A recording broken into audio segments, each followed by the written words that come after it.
Hello, everyone. I'm Coach Don Berry, founder of the Basketball Coaching Academy.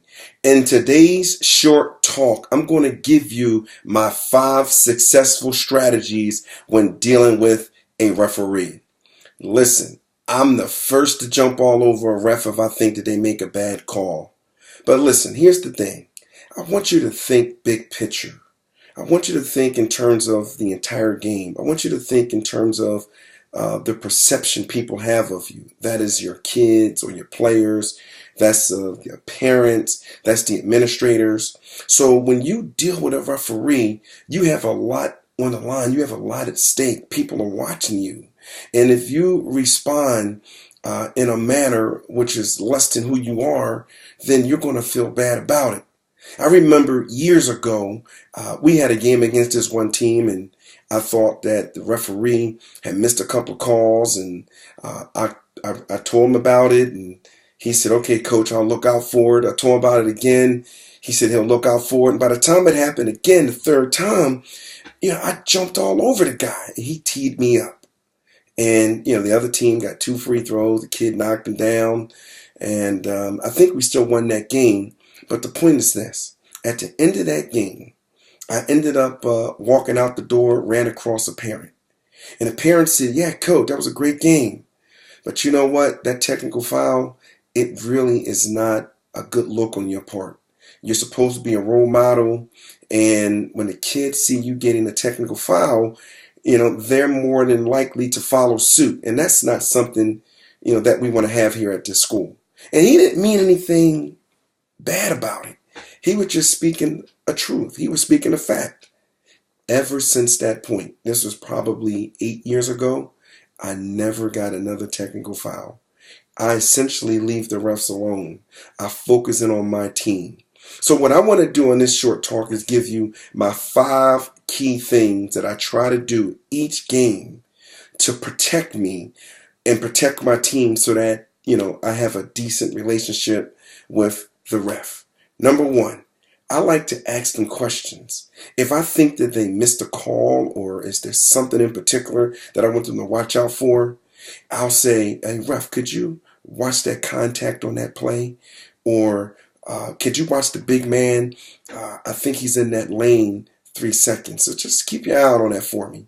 And when you do that in a non-confrontational way, then the referee he hears you. He may not even acknowledge you, but he hears you. And you know what? If that situation presents itself and he sees it, he's more than likely to give you the break, give you the call. The second thing I like to do is I try to engage in a conversation with the refs instead of yelling at them. This starts at the beginning of the game. My team may be warming up and I'll see a referee and I'll say, "How you doing, buddy? How's everything? Everything's good? You good with the room? Is there anything I can help you with? You need any water?" Just engaging in what I call chit chat. And when you do that, you're building a rapport. Now, most of them understand what you're trying to do. But again, if you can be as genuine as you can, they have an appreciation. They have an appreciation for that. Also, what this does is, like during the game, it allows you to keep your composure because you've already started to build this rapport with them. So now when you interact with them, he's not a stranger to you now. He's more or less a person that you've started to gain a little bit of relationship with. Number 3, keep in mind the ref is trying to call the game fairly. Listen, the referee doesn't get paid a lot of money for this. In fact, the referees ref games because they want to work with the youth. Just like we work with kids, right? They work with kids through refereeing. One of my great friends, Rodney Tucker, out in Philadelphia, we went to grad school together. We both worked at Hewlett Packard back in the early 90s together. We played on intramural sports in college together. He's one of my best friends in the whole wide world. This is a man who loves the youth.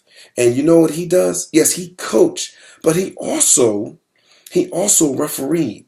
And he refereed because he wanted to deal and work and have a positive impact on the youth. In fact, I'll say this about Rodney. Rodney actually was one of my inspirations for me to get into coaching. He was coaching back in 1992, and about a year later, I joined it soon after he brought me to one of his practices. So thank you, Rodney Tucker. I really appreciate you, bro. Without you, I'm not sure I would be coaching to this day. The fourth thing I want you to do is I want you to tell the official when he has made a good call that went against your team. If you do this and it was legitimate and you meant it genuinely, the referee is going to have more respect for you. For instance, if one of my players shifted their feet and they tried to take a charge, but the ref called a block, I'm going to say, ref, good call. My guy got there a little bit too late. He was moving. Good deal. I got to continue to work with my players on that. And when you do that, he'll respect you more. He'll be like, okay, yeah, this guy isn't all about him, all about his team. He let me know, listen, he thinks I made a, good call. And, he's going to, again, give you the benefit of the doubt. And then the fifth thing that I want you to keep in mind when you interact with referees is never blame them for a loss. Period.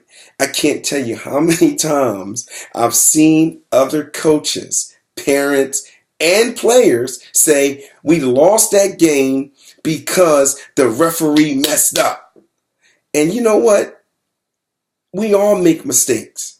I make mistakes as a coach. Players make mistakes as a player. Referees make mistakes as a referee. But here's what I do know. In most games that I've actually coached, the calls actually balance out both sides. How many times have a ref made a call and it was actually the wrong call, but it was in your favor? Did you kill the referee for that? Probably not. But on the flip side, if they call something against you or me, we ready to jump on them. So here's the deal. Calls balances out. Here's what I would suggest. Just focus on your team. And when your team is playing at 100%, and they're not making any mistakes, then I will start to deal with the referees. But until then, I tend to leave them alone. Because here's the truth. The truth of the matter is, if our teams played to their potential, the referee probably wouldn't make a big difference in a lot of the games. So focus on your team, not the referee. If the ref makes a bad call, fine, live with it, move on, try to overcome it. So in summary, when you deal with referees, use these strategies. Number 1, ask questions. Number 2, try to engage the referee in conversation. Number 3, keep in mind that the refs, right, are doing this, right, because they love to do it. They're not doing it for the money. They're doing it probably to work with the youth. Number 4, tell the ref when they made a legitimately good call that went against you. And last but not least, I want you to never, ever blame the refs for a loss. It sets a bad tone, it sets a bad precedent, and then the players are going to follow suit and they're going to do the same thing.